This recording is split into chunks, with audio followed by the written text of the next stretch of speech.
Que a graça e a paz de nosso Senhor e Salvador seja contigo. Quinta-feira, 18 de janeiro, seus testemunhos são fiéis, ou seja, a sua palavra, a sua lei, as suas promessas. Salmos 19, verso 7, Salmo 93, verso 5, Salmo 119, verso 165, Salmo 1, verso 2, Salmo 1, verso 6, Salmo 18, verso 30, Salmo 25, verso 10. Qual fio condutor comum atravessa todos estes versos? Exatamente a lei de Deus, que é perfeita e traz refrigério àqueles que aguardam e andam nos caminhos do Senhor. O Salmo 19, verso 7, por exemplo, diz o seguinte: a lei do Senhor Jeová é perfeita e restaura a alma. O testemunho do Senhor Jeová é fiel e dá sabedoria aos simples.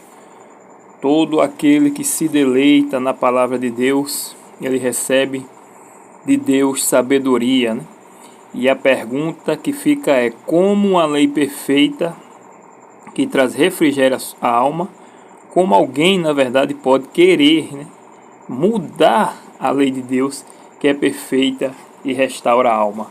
Só no Salmo 119, por exemplo, que é o salmo mais longo da Bíblia, lá temos várias citações exaltando a lei de Deus, exatamente falando sobre a lei de Deus. E o salmista, por exemplo, Davi, vai dizer que observará de contínuo a tua lei para todo sempre, no Salmo 119, o verso 44. Como é que poderia a lei ser mudada se o salmista afirma que vai realmente guardar a sua lei para sempre? Dentre tantos outros versos falando que a lei de Deus é a verdade, o salmista dizendo, por exemplo, que prefere: para mim mais vale a tua lei que procede da tua boca do que milhares de ouro ou de prata. E no Salmo 119, verso 165, diz o seguinte: grande paz tem os que amam a tua lei, para eles não há tropeço. Ou seja, aqueles que se debruçam, que têm prazer na lei de Deus, eles não se desviam do caminho do Senhor. A lição ensina que os testemunhos, em hebraico, edut, decreto, lei, referem-se ao corpo de leis e ordenanças com as quais o Senhor governa a vida religiosa e social de seu povo. E eles são fiéis porque refletem a estabilidade e a permanência do trono de Deus e do mundo, que Deus criou e sustenta. Salmo 93, verso 1 e 2. As leis de Deus são imutáveis e indestrutíveis. A lei de Deus permanece eternamente, como lemos também em Apocalipse 11, no verso 19, quando, proveniente do toque da última trombeta, anunciando a volta de Jesus, aparecerá no céu estampada, a lei de Deus para toda a humanidade ver. Deus assegura a integridade de suas promessas e seus mandamentos. A fidelidade divina garante plenamente o caráter imutável de seu governo, que também exige de seu povo que confie nele, e lhe obedeça totalmente. Aleluia! A lei divina instrui o povo no caminho do reto viver, para que o mesmo resista no juízo divino.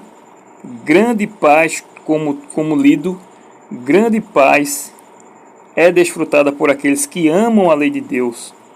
Obviamente que isso não seria uma ausência de provação, porque neste mundo nós somos provados, mas aqueles que amam a lei de Deus, realmente, como diz a sua palavra, têm grande paz. E aqueles que fazem da palavra de Deus a sua lâmpada, eles conseguem enxergar as armadilhas do inimigo.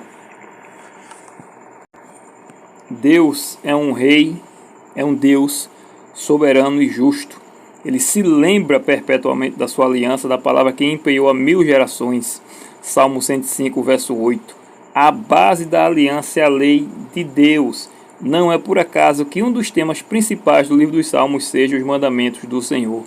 Você pode conferir, por exemplo, em Salmo capítulo 1, que nos diz que aquele que ama a Deus, ele medita na lei do Senhor de dia e de noite. O salmo e o capítulo mais longo, como já foi dito, é o Salmo 119, que concentra-se praticamente totalmente da lei de Deus. O entendimento dos salmistas sobre a lei de Deus é muito diferente do entendimento de pessoas hoje, ou da maioria das pessoas que dizem que confessam, né, que confessam o nome de Jesus Cristo, mas não guardam a sua lei. Na verdade, não gostam da lei de Deus, né? Davi afirmou que a lei do Senhor restaura a alma e dá sabedoria aos simples, alegra o coração e ilumina os olhos. Salmo 19, dos versos 7 ao 10. Os salmos retratam os estatutos de Deus como tesouros inestimáveis, que são mais desejáveis do que ouro, mais do que muito ouro depurado, e são mais doces do que o mel e o destilar dos favos. Salmo 19, verso 10. Viver sob a aliança de Deus significa desfrutar de um relacionamento íntimo com a divindade, porque você está submisso à vontade de Deus por meio da sua palavra. Portanto, siga os mandamentos de Deus, tenha prazer na lei do Senhor, na sua palavra, como extensão, como diz o Salmo 1. Bem-aventurado o homem que não anda no conselho dos ímpios, não se detém no caminho dos pecadores, nem se assenta na roda dos escarnecedores. Antes o seu prazer está na lei do Senhor Jeová, e na sua lei medita de dia e de noite. Você tem meditado na lei do Senhor, na palavra de Deus de dia e de noite? Você tem, por exemplo, feito que nem um salmista, Salmo 119, verso 147, antecipo-me ao alvorecer do dia e clamo, na tua palavra espero confiante. O salmista se antecipava ao alvorecer do dia, ou seja, nas madrugadas o salmista buscava ao Senhor. E também à noite, ou antes da noite, no pôr do sol, ele diz: os meus olhos antecipam seus vigílias noturnas, para que eu medite nas tuas palavras. O salmista tinha prazer em meditar na palavra de Deus de manhã. Antes da manhã, na realidade, já buscava Deus de manhã e também ao meio-dia e à noite. Você pode encontrar isso tanto nesse verso que a gente leu agora, Salmo 119, verso 147, 148, mas também no Salmo 55, no verso 17. Que Deus seja louvado e que você realmente faça de Deus, da sua palavra, prioridade na tua vida, em nome de Jesus. Amém.